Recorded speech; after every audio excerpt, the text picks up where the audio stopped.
Assalamualaikum warahmatullahi wabarakatuh. Bismillahirrahmanirrahim. Kali ini kita akan membahas tentang surat Al-Ashr. Ini terambil dari kitab Tafsir Al-Misbah karangan Kyai Haji Muhammad Quraisy Shihab. Surat Al-Ashr terdiri dari 3 ayat. Al-Ashr artinya masa atau waktu. Ini adalah surat Makkiyah ya, karena turun di Mekah dan merupakan surat ke-13 dari segi urutnya turunnya surah. Ini ia turun sesudah surat Al-Nasrah dan sebelum surat Al-Adiyat. Ayat-ayatnya terdiri dari 3 ayat. Tema utamanya adalah tentang pentingnya memanfaatkan waktu dan mengisinya dengan aktivitas yang bermanfaat bagi diri sendiri dan orang lain. Jika tidak, kerugian dan kecelakaanlah yang menanti mereka. Imam Syafi'i berkata, seandainya umat Islam memikirkan kandungan surat ini, niscaya petunjuknya mencukupi mereka. Jadi surat Al-Ashr ini hanya terdiri dari 3 ayat, namun isinya sangat padat dan sangat penting agar kita tidak menyesal di kemudian hari. Ini adalah surat Al-Ashr yang dimaksud. Bismillahirrahmanirrahim. Wal 'ashr innal insana lafi khusrin illal ladzina amanu wa 'amilus sholihati wa tawassaw bil haqqi wa tawassaw bis sabr. Wal 'asri demi masa, wal 'asr demi masa, innal insana inna sesungguhnya al insana manusia lafi khusrin dalam kerugian, benar-benar dalam kerugian, illa kecuali illal ladzina amanu kecuali orang-orang yang beriman, wa amilus sholihah dan orang yang mengamalkan soleh, yaitu mengamalkan kebaikan, wa tawassaw bil haqqi saling menasihati dalam hak, dalam kebenaran, wa tawassaw bis sabr dan saling menasihati dalam kesabaran. Kita akan bahas ayat-ayatnya, ayat 1 dan ayat 2. Wal 'asri innal insana lafi khusrin. Wal 'asr sesungguhnya manusia di dalam kerugian. Ini kita bahas dari kata al-'asr ya. Wah, ini demi ya, di sini menyatakan sumpah. Wal 'asr, al-'asr. Al-'asr terambil dari kata asaro, yakni menekan sesuatu sehingga apa yang terdapat pada bagian terdalam daripadanya tampak ke permukaan atau keluar. Istilahnya adalah memeras. Tatkala perjalanan matahari telah melampaui pertengahan dan telah menuju pada terbenamnya matahari, itu juga dinamakan dengan asar atau sore. Penamaan ini agaknya disebabkan ketika itu manusia yang sejak pagi telah memeras tenaganya atau telah bekerja, diharapkan telah mendapatkan hasil dari usaha-usahanya. Ini adalah tadi ya, al-asr ini secara etimologi atau secara bahasa, berasal dari kata asaro tadi. Dan ini para ulama menyepakati mengartikan al-asr ini, kata asyar ini pada ayat ini dengan waktu atau masa tadi ya. Hanya saja terdapat perbedaan tentang waktu yang dimaksud. Setidaknya ada 3 pendapat. Ini pendapat yang pertama adalah waktu atau masa di mana langkah dan gerak tertampung di dalamnya. Ini yang disepakati oleh banyak ulama. Ini adalah waktu secara umum, waktu yang kita kenal. Ada juga yang menentukan waktu, ya ini waktu di mana sholat asyar dilaksanakan, yakni sore hari tadi, karena merujuk pada istilah lughah tadi ya, secara bahasa. Juga pendapat ketiga adalah waktu atau masa kelahiran Nabi Muhammad SAW dalam pentas kehidupan ini, yaitu masa di mana Nabi terakhir ya. Nabi Muhammad adalah Nabi terakhir yang diutus oleh Tuhan. Penggunaan kata asyar pada ayat ini dapat juga untuk menyatakan bahwa demi waktu atau masa di mana manusia mencapai hasil setelah ia memeras tenaganya, sesungguhnya ia akan merugi apapun hasil yang dicapainya itu, kecuali dia beriman dan beramal soleh. Kerugian itu mungkin tidak akan dirasakan pada waktu ini, tetapi pasti akan disadarinya pada waktu asyar atau menjelang akhir hayatnya, menjelang tua gitu. Jadi setelah tua bisa saja orang itu, aduh, apa saja sih yang saya lakukan, kenapa bisa begini, dengan ada penyesalan gitu. Jadi Al-Asr ini mengingatkan kita, juga memberi petunjuk pada kita agar jangan sampai kita merasa menyesal, menyia-nyiakan waktu yang kita punya. Karena waktu adalah modal utama manusia, apabila tidak diisi dengan kegiatan yang positif, ia akan berlalu begitu saja.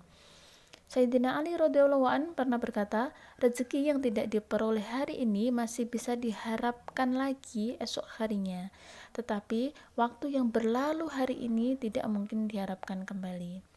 Karena itu kita harus menggunakan waktu yang kita punyai sebaik mungkin ya. Waktu muda kita sebelum masa tua, waktu sehat kita sebelum sakit, dan waktu luang kita sebelum masa sibuk-sibuk kita. Ini ayat selanjutnya, innal insana lafi khusr. Al-insan, ini innal insana, inna sesungguhnya al-insan, ini kita bahas, merupakan bentuk makrifat atau definite yang menunjuk kepada jenis-jenis manusia tanpa terkecuali, baik mukmin maupun kafir. Ini ya, al-insan. Jadi dalam Al-Quran itu kalau disebutkan al-insan, ini adalah petunjuk bagi semua manusia. Jadi ayat ini juga berlaku bagi semua manusia, baik yang mukmin maupun yang kafir. Kalau ya ayyuhalladzina amanu, itu untuk orang-orang yang beriman. Ya ayyuhan nas, itu berarti untuk manusia, untuk semua manusia.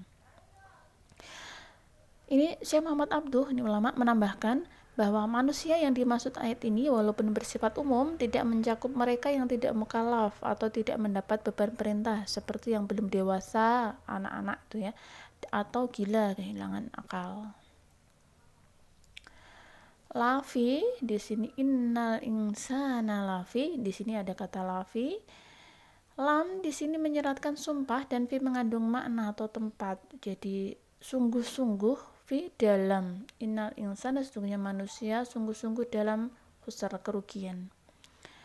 Al khusr ini ya, bukan al sorry, lafi khusrin, khusr mempunyai banyak arti, antara lain rugi, sesat, celaka, lemah, tipuan, dan lain-lain yang bermakna negatif atau tidak disenangi. Jadi waktu itu harus dimanfaatkan, kalau tidak maka akan merugi. Bahkan kalaupun diisi dengan hal-hal negatif, maka manusia pun akan diliputi dengan kerugian.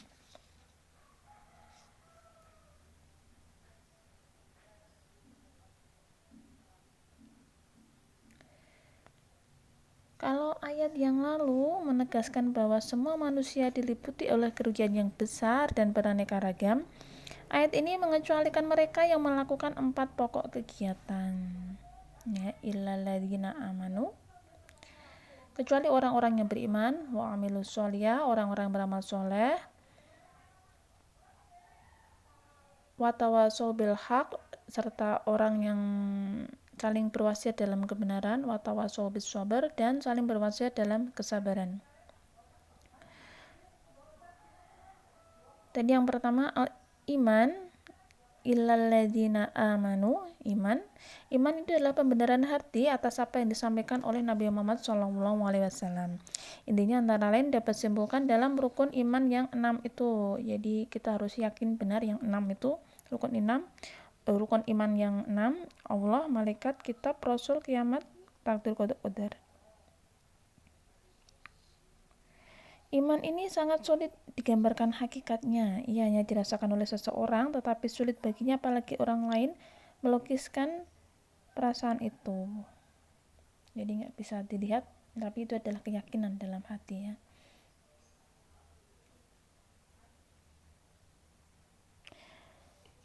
Sementara ulama membagi ajaran agama itu kepada 2 sisi, yaitu pengetahuan dan pengamalan. Akidah yang wajib diimani merupakan sisi pengetahuan, sedangkan syariat merupakan pengamalannya. Jadi ya, alladzina amanu, orang-orang yang memiliki jadi kata alladzina amanu adalah orang-orang yang memiliki pengetahuan menyangkut kebenaran. Sedangkan puncak kebenaran adalah pengetahuan tentang ajaran-ajaran agama yang bersumber dari Allah Subhanahu wa taala. Kalau demikian, sifat pertama yang dapat menyelamatkan seseorang dari kerugian adalah pengetahuan tentang kebenaran tersebut. Jadi kita harus beriman. Nanti dijelaskan kenapa kita harus iman itu sangat penting agar kita tidak merugi. Nanti kita bahas di selanjutnya ya. Di sub selanjutnya. Ini adalah wa amilu sholihat. Wa amilu ini wa itu dan amilu amal ini, amal atau pekerjaan digunakan oleh Al-Quran untuk menggambarkan daya manusia, daya pikir, fisik, kalbu, dan daya hidup yang dilakukan dengan sadar oleh manusia dan jin.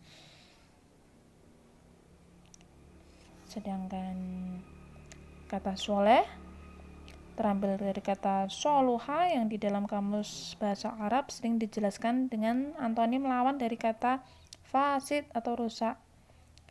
Dengan demikian, kata soleh dapat diartikan dengan tiadanya atau terhentinya kerusakan. Kata ini diartikan juga bermanfaat dan sesuai. Jadi amal soleh adalah pekerjaan yang apabila dilakukan terhenti atau menjadi tiada akibat perbuatan tersebut suatu mudarat atau kerusakan. Jadi ini adalah aktivitas yang bermanfaat bagi diri sendiri, bagi keluarga, kelompok, atau manusia.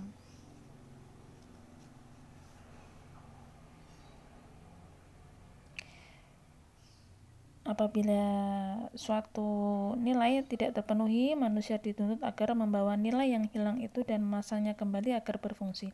Ketika itu manusia tadi dinamakan telah melakukan islah atau soleh. Nah, setiap amal soleh ini harus memiliki dua sisi ya. Nggak hanya berbuat baik begitu saja itu jadi dinamakan soleh, juga tidak.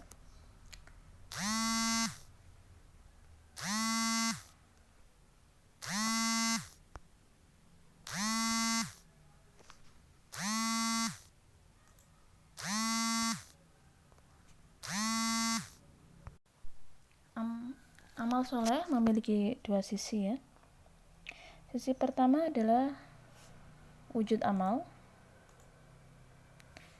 yang biasanya terlihat menghasilkan manfaat dan menolak mudarat. Ini adalah sisi amal yang bisa dilihat, kita bisa melihatnya orang lain, oh itu dia berbuat baik gitu.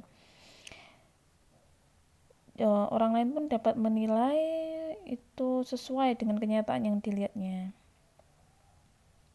Penilaian yang baik diberikan jika dilihatnya itu menghasilkan manfaat dan menolak mudarat. Sedangkan ini yang kedua, unsur yang kedua, sisi yang kedua adalah motif pekerjaan tersebut. Mengenai sisi ini hanya Allah Subhanahu wa taala yang dapat menilainya ya. Ini Rasulullah juga bersabda bahwa sesuatu pekerjaan itu tergantung pada niatnya. Hadis riwayat Bukhari dan Muslim.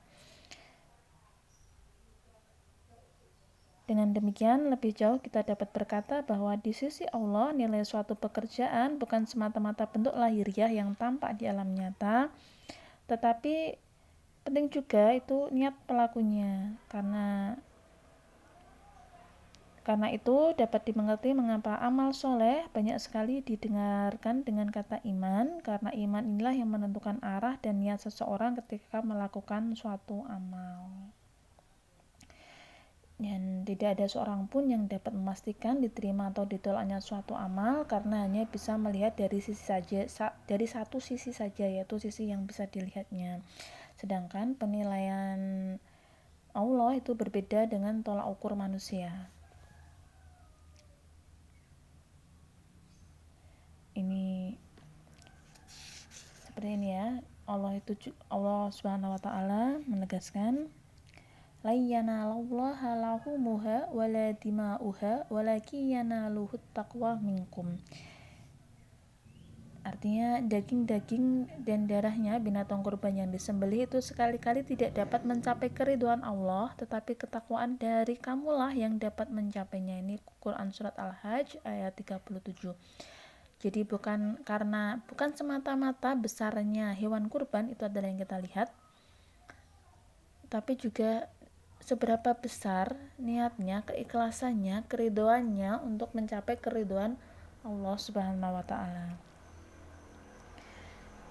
Demikian terlihat perbedaan penilaian-penilaian duniawi dan ukhrawi. Bahwa benar dunia dan akhirat itu berkaitan erat, tapi ibarat satu mata uang dengan dua muka yang berbeda.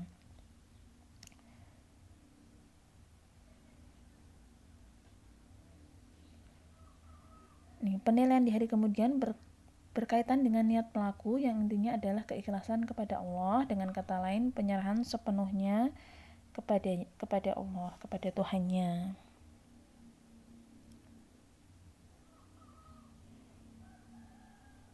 Nah, ini kan muncul pertanyaan juga ya, kenapa Allah tidak menerima amal-amal baik dari mereka yang tidak beriman. Tadi pentingnya iman yang disebutkan dalam yang pertama tadi, innalladzina amanu. Setidaknya ini ada dua jawaban. Yang pertama itu karena penilaian di hari kemudian berkaitan dengan niat pelaku, yang intinya tentang keikhlasan yang intinya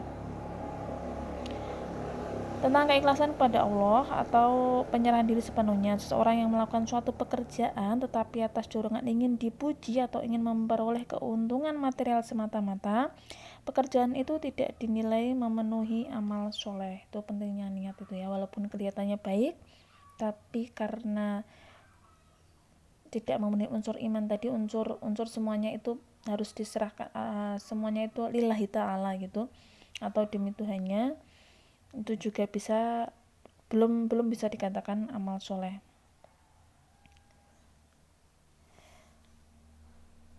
Sedangkan yang unsur yang kedua, bagi yang melakukan suatu pekerjaan namun ia tidak beriman, pada hakikatnya ia tidak menantikan sesuatu di akhirat kelak. Kalau tadi beriman cuma tidak memenuhi unsur niat tadi, itu nanti Allah yang menilai. Sedangkan yang kedua, bagaimana kalau orang itu berbuat baik tapi dia tidak beriman, dia tidak percaya kepada Tuhan, atau mungkin beriman tapi menyembah Tuhan lain, Tuhan selain Allah itu. Nah, ini dijelaskan karena mereka tidak mempercayainya, maka ketika di hari kemudian itu mereka kan tidak menantikan ganjaran sama sekali, karena tidak percaya Tuhan, tidak percaya hari akhir, tidak percaya hari pembalasan.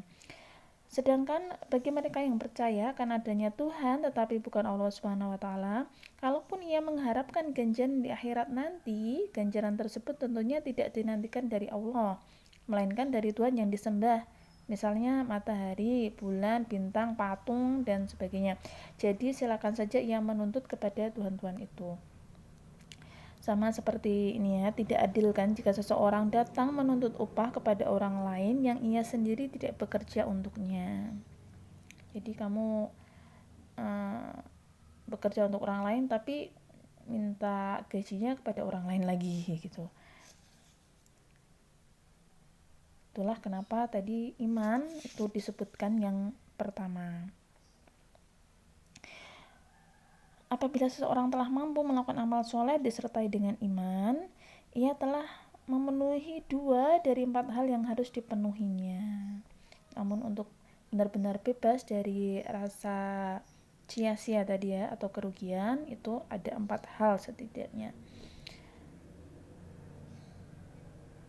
Ini yaitu yang kita bahas tawasau bil haq. Tawasau ini terambil dari kata waso, wasiatun, yang secara umum dapat diartikan pada menyuruh yang baik. Jadi kata wasiat itu, berwasiat adalah tampil kepada orang lain dengan kata-kata yang halus agar yang bersangkutan bersedia melakukan sesuatu pekerjaan yang diharapkan daripadanya secara berkesinambung. Jadi ini berwasiatnya itu juga dengan kata-kata yang baik,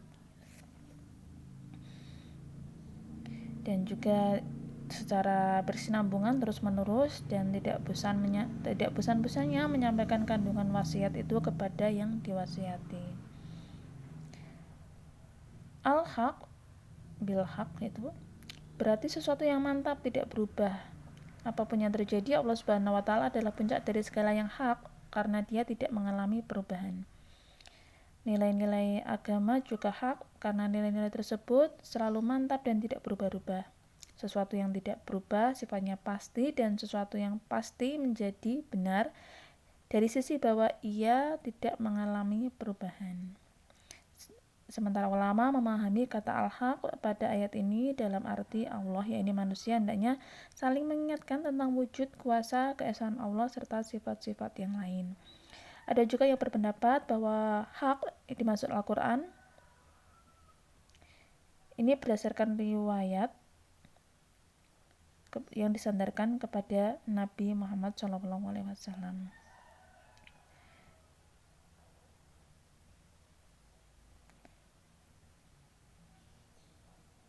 Saling berwasiat menyangkut hak kebenaran diperintahkan ini mengandung makna bahwa seseorang berkewajiban untuk mendengarkan kebenaran dari orang lain serta mengajarkannya kepada orang lain. Seseorang belum lagi terbebas dari kerugian bila sekedar beriman, beramal soleh, dan mengetahui kebenaran untuk dirinya, tetapi ia berkewajiban pula untuk mengajarkannya kepada orang lain.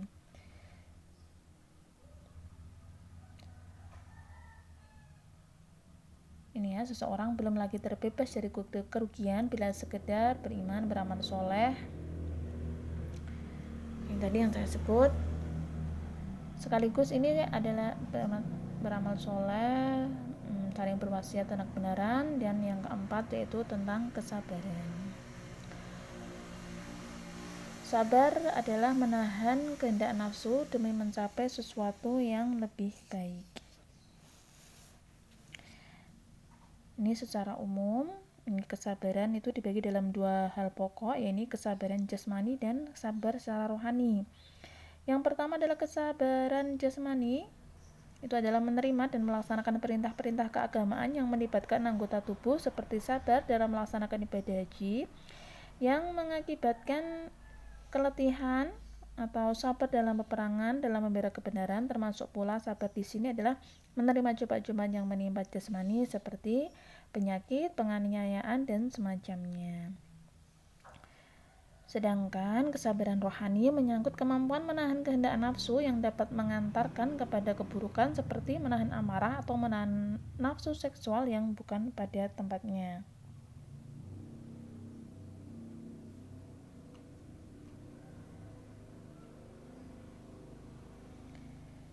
Menurut surah ini, iman, amal soleh, dan ilmu pun masih belum memadai. Dia mengetahui tentang kebenaran. Memang ada yang merasa cukup serta puas dengan ketiganya, tetapi dia tidak sadar bahwa kepuasan itu dapat menjerumuskannya. Ada pula yang merasa jenuh, oleh sebab itu ia perlu menerima nasihat agar tabah, sabar sambil terus bertahan, bahkan meningkatkan iman dan amal pengetahuannya.